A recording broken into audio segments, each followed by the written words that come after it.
নমস্কার বন্ধুরা, সম্ভবামি যুগে যুগে ইউটিউব চ্যানেলে আপনাদের সকলকে স্বাগত। স্ত্রীর কথা শুনে ছেলে মাকে ঘর থেকে বার করে দিল। সাধারণত আজকালকার দিনে অধিকাংশ পরিবারে এমনটাই দেখা যায়। না, তার মানে এই নয় যে সব পরিবারেরই একই কাহিনী, কিন্তু বন্ধুরা অনেক পরিবার এমন আছে যাতে এই ঘটনা ঘটেই চলেছে, নিরন্তর ঘটে চলেছে। কিন্তু এই কাহিনীতে আরো একটি ঘটনা আছে, তা হলো 5 বছর পর যখন ছেলে মাকে দেখলো তখন তার পায়ের তলা থেকে মাটি সরে গেল। সে অবাক হয়ে গেল। সেই মা কি এমন করেছিল যাতে তার ছেলে চরম শিক্ষা পেয়েছিল। তাহলে বন্ধুরা চলুন আজকের এই কাহিনী শুরু করা যাক। মায়াপুরে রাধা মাধবের মন্দিরের পাশে একটি বটগাছের নিচে একজন বৃদ্ধা মহিলা নিজের বাসস্থান বানিয়ে নিয়েছিল। ওনার চোখ মুখ দেখে ওনাকে কোনো সম্ভ্রান্ত পরিবারের বলেই মনে হচ্ছিল। ওনার মুখের চমক দেখে এটা স্পষ্ট বোঝা যাচ্ছিল যে উনি কোনো ভিখারিনী নন, কিন্তু ওনার ছেঁড়া ফাটা কাপড় ওনার দুর্দশার ব্যাখ্যা দিচ্ছিল। সেই বৃদ্ধা মা ময়লা বস্ত্র পরেই একটি চাদর গায়ে জড়িয়ে বটগাছের নিচে বসে থাকতেন। আজ 12 দিন হয়ে গেছে উনি ওখানেই বসে আছেন।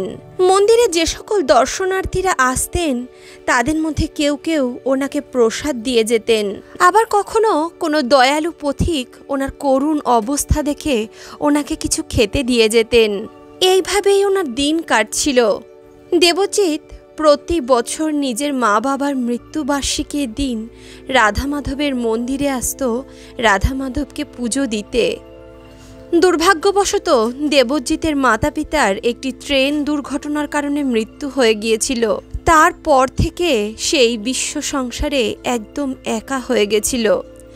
যখন তার মাতা পিতার মৃত্যু হয়েছিল তখন সে ইঞ্জিনিয়ারিংয়ের পড়াশোনা করছিল। এখন দেবজিতের মাতা পিতা আর তার সঙ্গে নেই, কিন্তু ওনাদের দেওয়া সংস্কার সব সময় দেবজিতের অন্তরে বিদ্যমান রয়েছে।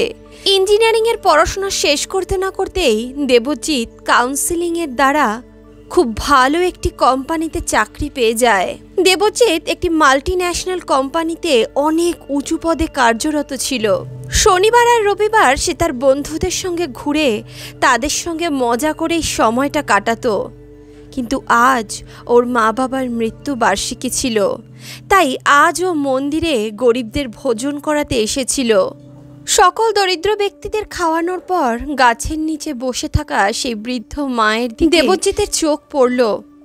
সেই বৃদ্ধাকে দেখে তার প্রতি ওর একটা আলাদা রকম আকর্ষণ সৃষ্টি হলো। ওনাকে দেখে দেবজিতের একদম নিজের মায়ের কথা মনে পড়ে গেল। আসলে দেবজিৎ তার মা আর দিদিমাকে খুবই ভালোবাসত, কিন্তু তারা দুজনেই এখন আর এই পৃথিবীতে নেই। দেবজিৎ অনেক স্নেহপূর্বক সেই বৃদ্ধা মায়ের দিকে দেখতে লাগলো। তারপর কিছুক্ষণ পর দেবজিৎ সেই বৃদ্ধার কাছে গিয়ে বলল, মাগো, তুমি কি কিছু খাবে? কিন্তু সেই বৃদ্ধা খুবই উদাস হয়ে বসেছিল। তিনি দেবজিতের কথার কোনো উত্তর দিলেন না। দেবজিৎ বলতে লাগলো, মা, এটা মন্দিরের প্রসাদ, এটা তো অন্তত খেয়ে নাও। তখন সেই বৃদ্ধা দেবজিতের দিকে তাকালো এবং তার দিকে নিজের হাতটা বাড়িয়ে দিল। তারপর দেবজিৎ আর সেই বৃদ্ধা দুজনেই এক থালা থেকে প্রসাদ খেতে লাগলো। দেবজিৎ সেই বটগাছের নিচেই ওই বৃদ্ধার পাশে বসে পড়ল। প্রসাদ খেতে খেতে সে ওই বৃদ্ধাকে জিজ্ঞেস করল, মা, তুমি কোথায় থাকো? এই গাছের নিচে তুমি কেন বসে আছো? তখন সে বৃদ্ধা দেবজিতের দিকে তাকিয়ে বলতে লাগলো, বাবা, আমার বাড়ি হলো নদিয়া। সেখানে আমার বিশাল একটি অট্টালিকা আছে, অনেক জমি জমা আছে।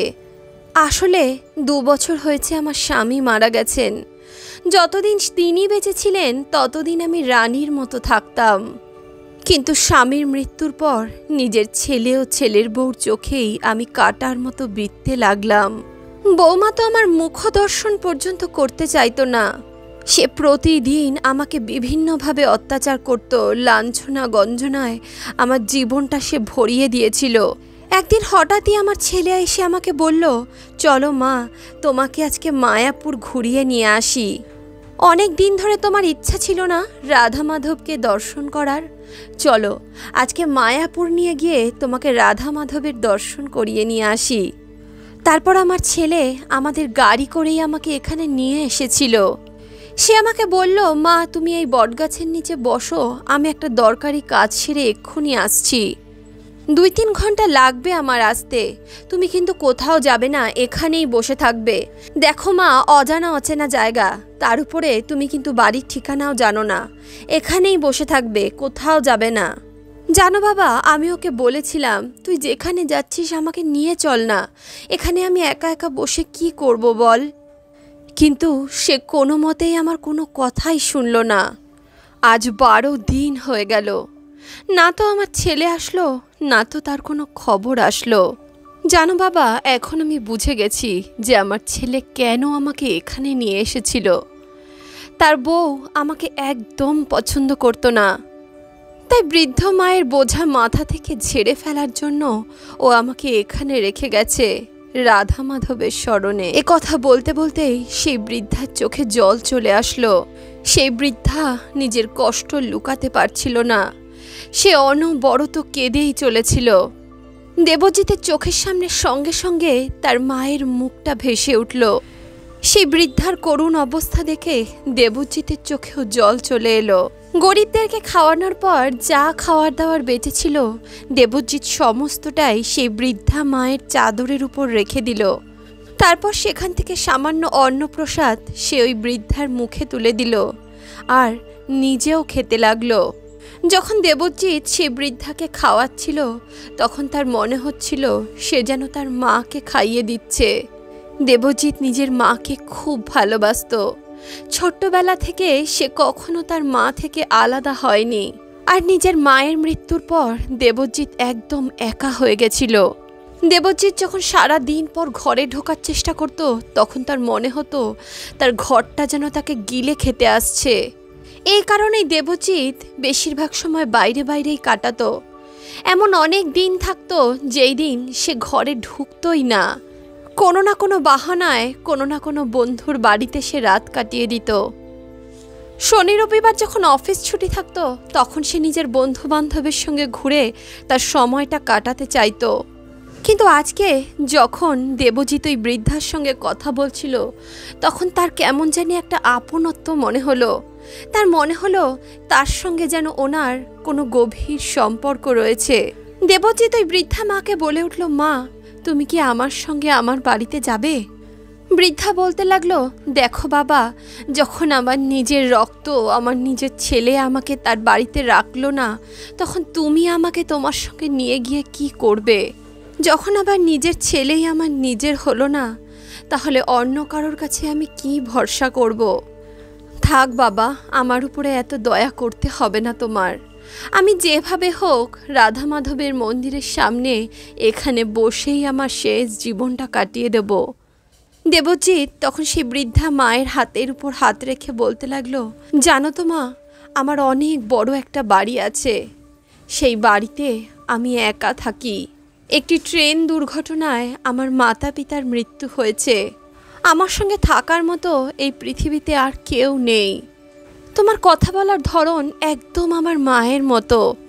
তোমাকে দেখে আমার নিজের মায়ের কথা মনে পড়ে যায়। যদি তুমি আমার সঙ্গে আমার বাড়িতে থাকো আমার খুব ভালো লাগবে। বিশ্বাস করো মা, আমার কোনো অসুবিধা হবে না। উল্টো আমি একজনকে পাবো আমার সঙ্গে, আমার একাকিত্ব দূর হবে। আমি সারা দিন ওই বাড়িতে একা একা থাকতে পারি না। যখন অফিসে থাকি, কাজের মধ্যে থাকি, তখন আমার বাড়ির কথা মনে পড়ে না। কিন্তু যখন দিনের শেষে অফিস শেষ হয়, আমাকে যখন বাড়ি ফিরতে হয়, তখন আমার একদম যেন বাড়ি ফিরতে ইচ্ছা করে না। আমার পাটা যেন আটকে ধরে কিছুতে। আমার বাড়ির প্রত্যেকটা কোণায় আমার মা বাবার স্মৃতি লুকিয়ে আছে। যেদিকে তাকাই সেদিকেই তো মা বাবার স্মৃতি ছড়িয়ে রয়েছে। তুমি যদি আমার সঙ্গে আমার বাড়িতে যাও তাহলে আমার একাকিত্বটা দূর হবে। সারাদিন পর অফিস থেকে যখন বাড়িতে ঢুকবো তখন কাউকে তো দেখতে পাবো আমার বাড়িতে। এছাড়াও তোমার যদি মনে হয় যে আমি তোমার উপর দয়া করছি তাহলে এক কাজ করো, তুমি আমার সঙ্গে চলো, তুমি আমার জন্য রান্নাবাড়ি করে দিও। আর একটু ঘরবাড়ির দেখাশোনাও করে নিও। তোমারও থাকার জন্য একটা ঘর হয়ে যাবে, আর আমারও মায়ের স্নেহ পাওয়া হবে। তখন সে বৃদ্ধা বলতে লাগলো, দেখো বাবা, তুমি আবেগের বশে এমন কথা বলছো, কিন্তু 2 দিন পরই তোমার আমাকে বিরক্ত লাগতে শুরু করবে, আর তারপর তুমিও আমাকে ঘর থেকে বার করে দেবে। না বাবা, আমি এই জীবনে আর এত কষ্ট ভোগ করতে পারবো না। দেবজিৎ বলতে লাগলো, মা, কারোর মা বাবা কি কারোর জন্য বোঝা হয়? এটা ঠিক, এই পৃথিবীতে এমন ব্যক্তিরা আছে, কিন্তু সবাই তো এমন নয় মা। মা বাবার হাত মাথার উপর থেকে উঠে গেলে যে মানুষ কত একা হয়ে যায়, সেটা আমার থেকে আর ভালো কে জানতে পারে। জানো তো মা, আমার মাও তোমার মতোই খুবই মিষ্টি দেখতে ছিল। তারা সারা জীবন আমার অনেক খেয়াল রেখেছিল, তারা আমাকে খুব ভালোবাসতো। কিন্তু আজকে আমার বাড়িতে তারা কেউ নেই, আমার তাদের খুব মনে পড়ে। তোমার মধ্যে আমি আমার মায়ের ছবি দেখতে পাই। আমি তোমাকে কথা দিচ্ছি, আমার কথায় বিশ্বাস করো, আমি তোমাকে কখনো বোঝা মনে করব না, তোমাকে কখনো আমি ত্যাগ করব না। দীর্ঘ নিঃশ্বাস নিতে নিতে দেবজিৎ সেই বৃদ্ধাকে এই কথা বলতে লাগলো। তখন সেই বৃদ্ধারও চোখে জল চলে এলো। সেই বৃদ্ধা কিছুই বলতে পারছিল না। দেবজিৎ বলল, চলো মা, এখন আমার সঙ্গে চলো। এমনটা বলে দেবজিৎ সেই বৃদ্ধার হাত ধরে নিল। তারপর দেবজিৎ বলল, মা, রাত্রি হতে চলেছে, এখন তুমি তোমার বাড়িতে যাবে। দেবজিৎ যখনই সেই বৃদ্ধার হাত ধরল, তখন সেই বৃদ্ধা মা দেবজিতের চোখের দিকে তাকালো। দেবজিতের চোখে তিনি সত্যতা দেখতে পাচ্ছিলেন। বৃদ্ধা মা ভাবতে লাগলেন, হয়তো রাধা মাধবী এই ছেলেকে আমার কাছে পাঠিয়েছেন। তারপর দেবজিৎ সেই বৃদ্ধা মাকে নিজের বাইকের পেছনে বসালেন এবং সেই বৃদ্ধা মাকে সে নিজের বাড়িতে নিয়ে আসলো। দেখতে দেখতে 4 মাস কেটে গেল। দেবজিৎ এখন নির্দিষ্ট সময়ে বাড়ি চলে আসতো। সেই বৃদ্ধা মাও দেবজিতের জন্য খাবার বানিয়ে প্রতিদিন অপেক্ষা করত। সারাদিনের ক্লান্তির জন্য দেবজিৎ যখন ঘুমিয়ে পড়ত, তখন সেই বৃদ্ধা মা তার মাথায় স্নেহের হাত বুলিয়ে দিত। দেবজিৎ ঘুম থেকে ওঠার আগেই মায়ের সকালের পুজো হয়ে যেত। তারপর তিনি দেবজিতের জন্য সকালের জলখাবার বানাতেন আর দেবজিৎকে ঘুম থেকে তুলতেন। বন্ধুরা, এখন সেই বৃদ্ধা মা নিজের আসল ঘর পেয়ে গেছিল, আর দেবজিৎ নিজের মাকে ফিরে পেয়েছিল। তারা দুজনেই একে অপরের সঙ্গ পেয়ে খুবই সুখে জীবনযাপন করতে লাগলো। আগের দিন রাত্রে দেবজিৎ অনেক রাতে ঘুমিয়েছিল, তাই সকালে তার ঘুম থেকে উঠতে দেরি হয়ে গেল। এদিকে তার অফিসে যাওয়ার সময় পেরিয়ে যাচ্ছিল। হঠাৎই দেবজিতের এটা মনে হলো কেউ যেন তার মাথায় হাত বুলিয়ে দিচ্ছে। তার ঘুমের মধ্যে এমনটা মনে হলো তার মা যেন তাকে অনেক আদর করে ঘুম থেকে তুলছে। দ্বিতীয়বার যখন সেই স্পর্শ সে তার মুখে অনুভব করলো, হঠাৎ করে দেবজিৎ জেগে গেল। দেবজিতের যখন চোখ খুলল, সে দেখতে পেল মা পুজো করে তার মাথায় তার মুখে প্রদীপের তাপ দিচ্ছে, যেমনটা তার মা সব সময় করত। দেবজিৎ মায়ের সেই হাতে চুম্বন করল আর তারপর সেই হাতটা নিজের মাথার উপর আবার রেখে দিল। তারপর দেবজিৎ বলল, মা, তোমার এই আশীর্বাদ আমার সারা জীবনের জন্য চাই। বৃদ্ধা মা নিজের 2 চোখ বন্ধ করে রাধা মাধবকে ধন্যবাদ জানালেন। বললেন, হে রাধা মাধব, আজকে তোমার জন্যেই আমি আমার এই ছেলের সঙ্গে সাক্ষাৎ করতে পেরেছি। অবশ্যই এ আমার পূর্বজন্মের ছেলেই ছিল, তা না হলে এত ভালোবাসা আমি কোথা থেকে পেতাম। তারপর মা বলতে লাগলো, দেবজিৎ, তোমার তো এখন অফিসে যাওয়ার সময় হয়ে গেছে বাবা। উত্তরে দেবজিৎ বলল, মা, আসলে আমি আজকে অফিস যাব না। আমি আমার বন্ধুদের সঙ্গে মিলে একটি ছোট ফ্যাক্টরি খোলার চেষ্টা করছি। আজকে সেই ফ্যাক্টরিরই প্রতিষ্ঠা দিবস। মা, আজকে 11:30টার সময় ফ্যাক্টরির উদ্বোধন হবে। সেখানে আমি একটা পূজার আয়োজন করেছি, আর এই পূজা আমি তোমার হাত দিয়ে করাবো। তুমি কিন্তু ঠিক সময় তৈরি থেকো মা। দেবজিতের মুখে এমন কথা শুনে মা খুবই খুশি হয়ে গেল। বলতে লাগলো, বাবা, এ তো খুবই খুশির খবর। তোমার কঠোর পরিশ্রম আর রাধা মাধবের আশীর্বাদে তোমার এই ফ্যাক্টরি একদিন অনেক বড় আকার ধারণ করবে। বাবা, আমার আশীর্বাদ সব সময় তোমার সঙ্গে আছে। এমনটা বলেই বৃদ্ধার মুখে একটি আলাদা রকমের সন্তুষ্টি প্রকাশ পেল। বিশ্বজিৎ তার একজন বন্ধুর সঙ্গে মিলে ফ্যাক্টরি শুরু করে দিল। সে তার ফ্যাক্টরিতে উচ্চ গুণমান সম্পন্ন বস্তু বানাতে লাগলো। তাদের কঠোর পরিশ্রমের জন্য তার ফ্যাক্টরি খুব তাড়াতাড়ি অগ্রগতির শিখরে পৌঁছে যেতে লাগলো। দেবজিৎ তখন আরও একটি নতুন ফ্যাক্টরি শুরু করার বিচার করছিল। নিজের নতুন ফ্যাক্টরি শুরু করার জন্য তার অনেক খাটনি করতে হতো। এমনটা করতে করতে সে খুবই ব্যস্ত হয়ে যাচ্ছিল। একদিন বৃদ্ধা মা দেবজিৎকে ডেকে বলল, দেখো বাবা, তুমি তোমার কাজে অনেক ব্যস্ত হয়ে যাচ্ছ, কিন্তু একটা কথা মনে রেখো, শুধু কাজ করাই কিন্তু জীবনের লক্ষ্য হয় না। সঠিকভাবে কাজ করার জন্য তোমার একটি সঙ্গীর প্রয়োজন। আমার মনে হয় এখন সময় চলে এসেছে, একটা ভালো মেয়ে দেখে তোমার বিয়ে দিয়ে দেওয়া উচিত। মায়ের কথা দেবজিতের ঠিক মনে হলো। সে বলতে লাগলো, মা, আমি আমার কাজে এত ব্যস্ত হয়ে গেছি, কখনো এই ব্যাপারে কথা বলার সময়ই পাইনি। মা, আমি তোমাকে একটা কথা বলতে চাই। আমি একটা মেয়েকে খুবই পছন্দ করি, তার নাম হলো গীতা, কিন্তু আমি কখনোই তাকে এই ব্যাপারে কিছু বলিনি। আসলে গীতা তাদের পাশের বাড়িতেই থাকে। গীতা একটি খুবই সুন্দরী এবং সুশীল কন্যা। পাশের বাড়িতে থাকার কারণে তার সেই বৃদ্ধা মায়ের সঙ্গে খুব ভালোই পরিচয় ছিল। গীতা কিছুদিন আগেই নিজের পড়াশোনা শেষ করেছিল এবং এখন সে একটি কোম্পানিতে কাজ করে। মাঝে মাঝে দেবজিতের সঙ্গে তার দেখা হয়ে যেত। দেবজিতের গীতার কথা বলার ধরন, তার স্বভাব চরিত্র খুবই ভালো লাগত। পরদিন মা দেবজিতের সঙ্গে গীতাদের বাড়িতে পৌঁছল। গীতাদের বাড়িতে পৌঁছে মা গীতার মা বাবার কাছে তার সম্বন্ধ চাইল। গীতার বাবা তো দেবজিৎকে আগের থেকেই চিনতেন। তিনি ভালোভাবেই জানতেন যে দেবজিতের স্বভাব কেমন, তাই তিনিও গীতার সঙ্গে তার বিয়ে দিতে রাজি হয়ে গেলেন। কিছুদিনের মধ্যে গীতা আর দেবজিতের বিয়ে হয়ে গেল। কিছুদিনের মধ্যেই মায়ের স্নেহ মমতা গীতাকেও মুগ্ধ করে দিল। দেবজিৎ মাকে যত ভালোবাসত, গীতা মাকে তার থেকেও অনেক বেশি ভালোবাসতে শুরু করলো। গীতা সবসময় এটাই ভাবত, কিভাবে মা আমার মনের সব কথা বুঝে যায়, কিভাবে তার বলার আগেই তার সমস্ত ইচ্ছা মা পূরণ করে দেয়। এভাবেই তারা তিনজন সুখে শান্তিতে নিজেদের সময় কাটাতে লাগলো। দেখতে দেখতেই 2 বছর কেটে গেল। 2 বছর পর দেবজিতের ঘরে একটি কন্যা সন্তান জন্ম নিল। দেবজিতের ঘর তো এখন যেন খুশিতে ভরে উঠেছিল। মা এখন ঠাকুমা হয়ে গিয়েছিল। সারা দিন তিনি তার নাতনির সঙ্গেই থাকতেন। সকাল থেকে রাত পর্যন্ত নাতনির সঙ্গেই তার সময় কেটে যেত। কিছুদিন যেতে না যেতেই সে ছোট্ট বাচ্চাটিও তার ঠাকুমাকে ছাড়া মোটেই থাকতে পারত না। রাত্রি হলেও সে তার ঠাকুমার সঙ্গেই থাকতে চাইতো। তাই দেবজিৎ আর গীতা দুজনে মিলে তার ছোট্ট বাচ্চাটিকে ঠাকুমার কাছেই ঘুমাতে পাঠিয়ে দিত। তারা দুজনেই এটা খুব ভালোভাবে জানতো যে তাদের সন্তান যদি তাদের মায়ের কাছে থাকে তাহলে তার যত্নের কোনো অভাব হবে না। মায়ের শিক্ষা আর সংস্কার তাদের মেয়ের মধ্যেও আসবে। রবিবার দিন তারা সকলে মিলে বাইরে ঘুরতে যেত এবং সারা দিনের খাওয়ারটা তারা বাইরেই খেত। ছোট্ট বাচ্চার বাইরের খাওয়া সহ্য হবে না দেখে তার ঠাকুমা তার জন্য ঘর থেকেই খাবার বানিয়ে নিয়ে যেত। দেবজিৎ আর গীতা দুজনেই মাকে খুবই বিশ্বাস করত। তারা তার সন্তানের দায়িত্ব মায়ের উপর দিয়ে একদম নিশ্চিন্ত হয়ে গিয়েছিল। গীতা দেবজিতের সঙ্গে তার কাজে অনেক সাহায্য করত।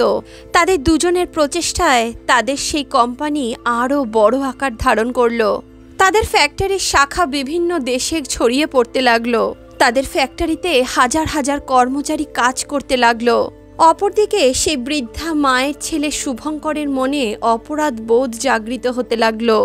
সে তার নিষ্পাপ আর নিরপরাধ মায়ের সঙ্গে যে ব্যবহার করেছিল সে কথা চিন্তা করে সে প্রতি মুহূর্তে জ্বলে পুড়ে শেষ হতে লাগলো।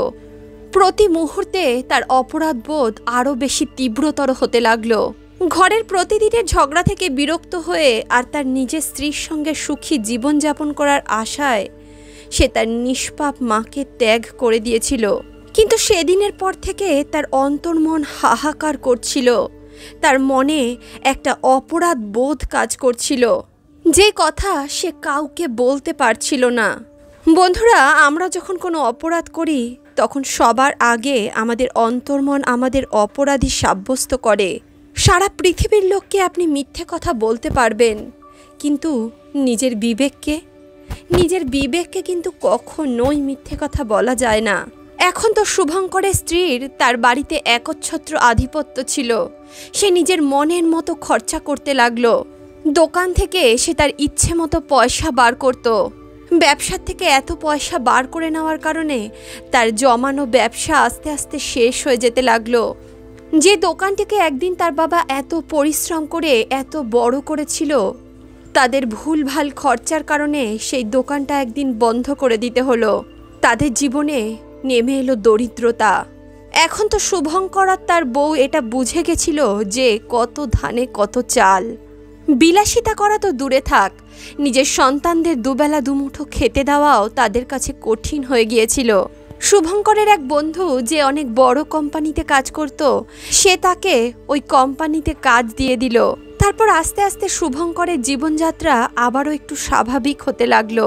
এখন শুভঙ্কর কোম্পানিতে অনেক মনোযোগ সহকারে কাজ করত, যার কারণে কোম্পানিতে তাকে অনেকেই অনেক সম্মান করত।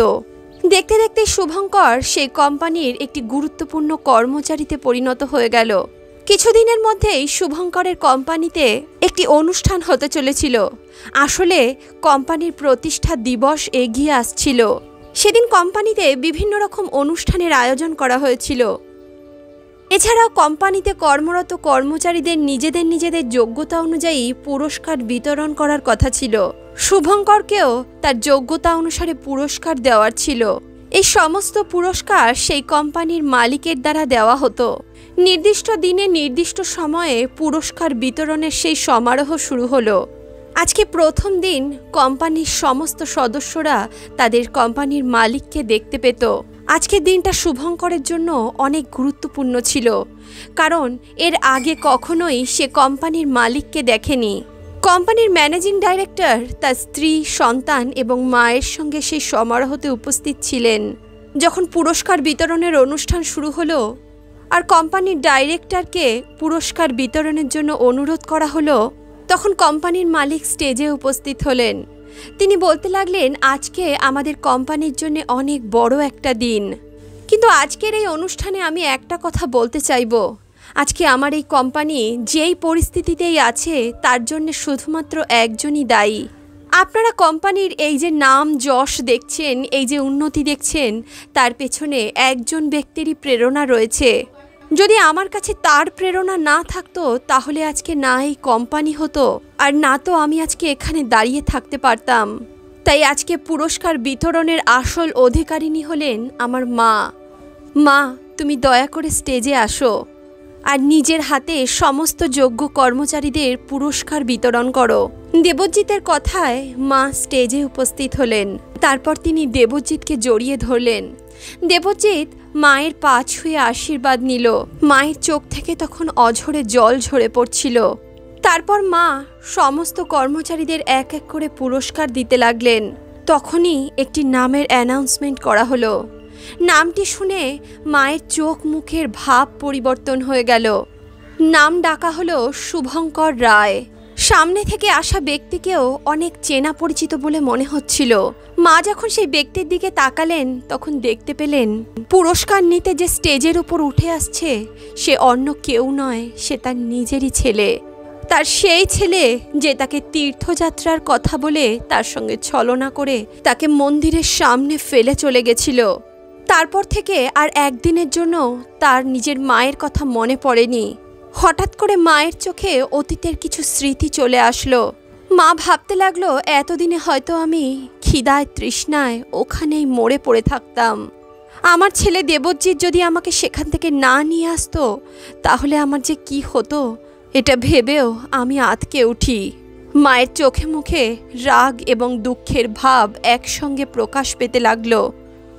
হঠাৎ করেই মায়ের মাথাটা ঘুরিয়ে যেতে লাগলো। অনেক কষ্টে তিনি নিজেকে সামলালেন। এদিকে শুভঙ্করও তার মাকে সেখানে দেখে অবাক হয়ে গেছিল। মা কোনো এক অপরিচিত ব্যক্তির মতো তার হাতে পুরস্কার দিয়ে দিল এবং তার মুখটা অন্যদিকে ঘুরিয়ে নিল।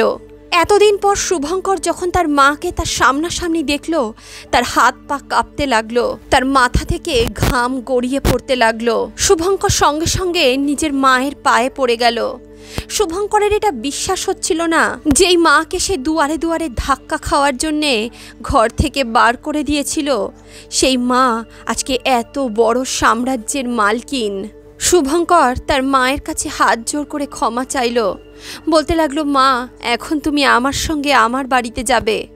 কেমন ঘর, কেমন মা! আমার ছেলে তো সেদিনই মারা গেছিল যেদিন সে আমাকে মন্দিরের বাইরে মরার জন্যে ফেলে দিয়ে গেছিল। আজকে এই পরিস্থিতিতে এসে না আমি তোমার মা আর না তুমি আমার ছেলে। এতটুকু বলে সেই বৃদ্ধা মা পুরস্কার বিতরণ সভা সেখানেই ফেলে সেখান থেকে নেমে গেলেন। শুভঙ্কর অনবরত ক্ষমা চাইতে লাগলো, কিন্তু তার মা তার দিকে একবারও ফিরে তাকালো না। দেবজিৎও এই সমস্ত ঘটনা বুঝে নিয়েছিল, তাই সে তাড়াতাড়ি তার মায়ের সঙ্গে ঘরে চলে গেল। একসময় শুভঙ্কর তার মায়ের খুবই আদরের সন্তান ছিল, কিন্তু নিজের স্ত্রীর কথায় সে তার মায়ের সঙ্গে খুবই খারাপ ব্যবহার করতে লাগলো। সেই কথাগুলো বৃদ্ধা মা কখনোই ভুলতে পারত না। এদিকে শুভঙ্কর এটা ভেবে অবাক হচ্ছিল যে এই কোম্পানিতে সে কাজ করত, সেই কোম্পানির মালকিন তার মা। যেই মাকে সে একদিন রাস্তায় ফেলে এসেছিল, সেই মায়ের হাত থেকে আজকে যখন সে পুরস্কার নিচ্ছিল, তখন তার মাথা ঘুরিয়ে গেছিল। সে তার নিজের ভুল বুঝতে পারছিল। সে তার মায়ের সঙ্গে যেমন ব্যবহার করেছিল সে কথা মনে করে করে তার হৃদয় বারবার ছিন্ন ভিন্ন হয়ে যাচ্ছিল। বারবার তার নিজের মায়ের কথা মনে পড়তে লাগলো, কিভাবে তার মা তাকে যত্ন করত, তাকে খাওয়াতো। প্রতি মুহূর্তে তার মায়ের সঙ্গে করা খারাপ ব্যবহার তার মনে পড়তে লাগলো। এমনই একদিন রবিবার সে তার বাড়িতে সত্যনারায়ণের পুজো দিয়েছিল। পুজোয় বসে বারবার তার নিজের মায়ের কথা মনে পড়তে লাগলো। সে তার মায়ের সঙ্গে কি ব্যবহার করেছে সেই কথা তার বারবার স্মরণ হতে লাগলো। সে যখন হাত জোর করে ভগবানের সামনে চোখ বন্ধ করে দাঁড়িয়েছিল, তার মনে হচ্ছিল ঈশ্বর যেন তার দিকে তাকিয়ে হাসছেন, বলছেন, তুই যে কাজ করেছিস এর ক্ষমা নেই। যে মানুষ নিজের মায়ের হতে পারল না সে আমার কি হবে। সন্ধ্যায় যখন সে তার স্ত্রীর সঙ্গে মার্কেটে বেরিয়েছিল, তখনও তার মনে এই একটা কথাই ঘোরপাক খাচ্ছিল। বাড়ি ফেরার সময় হঠাৎই তার গাড়ির ভারসাম্য হারিয়ে গেল। হঠাৎই তার স্কুটারটি একটি বড় গাড়ির সঙ্গে ধাক্কা খেল। এর কারণে সেও তার স্ত্রী গুরুতরভাবে আহত হয়ে গেল। পরদিন সকালে যখন দেবজিৎ তার মা ও স্ত্রীর সঙ্গে কোম্পানির বিভিন্ন কথা নিয়ে আলোচনা করছিল, তখন দেবজিৎ মাকে বলতে লাগলো, আজকে আমাদের কোম্পানির এক ব্যক্তির গুরুতরভাবে অ্যাক্সিডেন্ট হয়ে গেছে। মা তখন জিজ্ঞেস করলো, তার নাম কি? দেবজিৎ বলল, তার নাম হলো শুভঙ্কর। সেই ব্যক্তির নাম শুনে মা অঝরে কাঁদতে লাগলো। দেবজিৎ যখন দেখলো তার মা ওভাবে কাঁদছে, সে বলল, মা কি হয়েছে, তুমি এমনভাবে কাঁদছো কেন? তখন মা তার সমস্ত কথা দেবজিৎকে বলল। তখন মা বলে উঠল, দেবজিৎ, ও আর কেউ নয়, ও আমার সেই ছেলে যে আমাকে মন্দিরের বাইরে একা ফেলে এসেছিল। এমন কথা শুনে দেবজিৎ বলল, মা, কর্মের ফল তো সবাইকেই পেতে হয়। সে যেমন কর্ম করেছিল তাকে তো তার ফল পেতেই হতো। কিন্তু মায়ের মন কি আর মানে? সে তার ছেলের জন্যে বারবার কাঁদতে লাগলো। তার মনে পড়তে লাগলো তার ছেলের কথা, তার বৌমার কথা, যারা এখন অসুস্থ হয়ে বিছানায় পড়ে আছে। তখন মা বলতে লাগলো, দেবজিৎ, আমি কিছুদিনের জন্য আমার ছেলে বৌমার কাছে যেতে চাই, কিছুদিন পর আবার চলে আসব। দেবজিৎও তাতে রাজি হয়ে গেল। বলল, মা, তুমি কিছু চিন্তা করো না, যতদিন না পর্যন্ত তোমার ছেলের বউ পুরোপুরি সুস্থ হচ্ছে তুমি ওখানেই থাকো। কিন্তু মা, তারা যখন সুস্থ হয়ে যাবে তুমি আর একদিনও ওখানে থাকবে না, কারণ আমি তোমাকে ছাড়া থাকতে পারবো না। মা তখন দেবজিতের মাথায় হাত রাখলেন আর তারপর নিজের ছেলের বউয়ের কাছে চলে গেলেন। তিনি তাদেরকে একটি ভালো হাসপাতালে ভর্তি করলেন। তারপর তিনি তার নাতি নাতনিকে সামলালেন এবং ওনার সেই বন্ধ হয়ে যাওয়া দোকানটিও আবার নতুন করে শুরু করলেন। যাওয়ার সময় দেবজিৎ মাকে যে অর্থ দিয়েছিল সেই অর্থ দিয়ে সেই অর্থ দিয়ে তিনি আবারও তার ছেলের বউকে নতুনভাবে সবকিছু গুছিয়ে দিতে লাগলেন। তিনি তার বন্ধ দোকানকে আবারও রমরমা করে চালু করে দিলেন। এই কাজে দেবজিৎ ওনাকে সব দিক থেকে সাহায্য করলো। দেখতে দেখতে শুভঙ্কর ও তার স্ত্রীর শরীর আবারও ভালো হতে লাগলো। কিছুদিনের মধ্যেই তারা নিজেদের বাড়িতে ফিরে এলো। তারা বাড়িতে এসে দেখলো বাড়ির হুলিয়াই পরিবর্তিত হয়ে গেছে। তাদের বাড়ি আবারও আগের মতো চকচক করছে। তাদের দোকানও আবার আগের মতো রমরমা হয়ে গিয়েছিল। তখন শুভঙ্কর ও তার স্ত্রী মায়ের পায়ে পড়ে ক্ষমা চাইতে লাগলো। শুভঙ্করের স্ত্রী বলতে লাগলো, মা, আমি তোমাকে একদিন ঘর থেকে বাইরে বার করে দিয়েছিলাম। আজকে তুমি আমার ঘরের লক্ষ্মী হয়ে আমার ঘরে এসেছো। মা, আমি তোমাকে বুঝতে পারিনি। আমি তোমাকে অনেক অপমান করেছি। আমাদের এই কর্মের শাস্তি আমরা পেয়ে গেছি মা। সেই বৃদ্ধা মাও তখন তার ছেলের বউকে ক্ষমা করে দিলেন আর নিজের নাতি নাতনিকে জড়িয়ে ধরলেন। তিনি আরও কিছুদিন সেখানেই কাটালেন। তারপর বলতে লাগলেন, দেখো, তোমাদের শরীর এখন আগের থেকে অনেক ভালো হয়ে গেছে। এখন তোমরা তোমাদের সংসার সামলাতে পারবে আর তোমাদের দোকানও এখন অনেক ভালোভাবেই চলছে। তাই আমি এখন যাচ্ছি। আমার ছেলে আর আমার পরিবার আমার অপেক্ষা করছে। ওনার ছেলের বউ অনেক করে ওনাকে আটকাতে চাইলেন, কিন্তু মা বললেন, আমার ছেলে দেবজিৎ আমাকে চোখে হারায়। আমি ওকে কথা দিয়েছি যে আমি ওর কাছেই থাকব, তাই আমার এখন ওর কাছে যেতে হবে। তারা অনেকভাবে তাদের মাকে আটকাতে চাইল, কিন্তু মা কোনোভাবেই আর সেখানে থাকলেন না। বাইরে দেবজিৎ নিজের গাড়ি নিয়ে দাঁড়িয়েছিল মাকে নিয়ে যাওয়ার জন্য। বন্ধুরা, পরিস্থিতি যাই হোক না কেন, মায়ের কোলে মাথা রেখে শুলে মা যখন তার স্নেহ ভরা হাত সন্তানের মাথার উপরে বুলিয়ে দেন, তখন সেই সন্তানের সমস্ত দুঃখ কষ্ট, সমস্ত দুশ্চিন্তা, সমস্ত ক্লান্তি যেন এক নিমেষে উধাও হয়ে যায়। এই সুখ, এই শান্তি কোটি টাকা খরচ করলেও পাওয়া যাবে না। বন্ধুরা, আজকের কাহিনী, আজকের প্রসঙ্গ যদি আপনাদের ভালো লেগে থাকে তাহলে অবশ্যই ভিডিওটিতে একটি লাইক করুন। বন্ধু বান্ধব আত্মীয় পরিজনের সঙ্গে ভিডিওটি শেয়ার করুন। আপনাদের কাছেও যদি এমনই কোনো কাহিনী থাকে আমাদের কমেন্ট বক্সে অবশ্যই লিখে জানাতে পারেন। আপনাদের সেই কাহিনী, আপনাদের সেই মনের কথা আমরা গল্পের আকারে প্রকাশ করব। তাহলে বন্ধুরা, দেখা হচ্ছে পরের কোনো গল্পে, পরের কোনো কাহিনীতে। ততক্ষণের জন্য রাধে রাধে।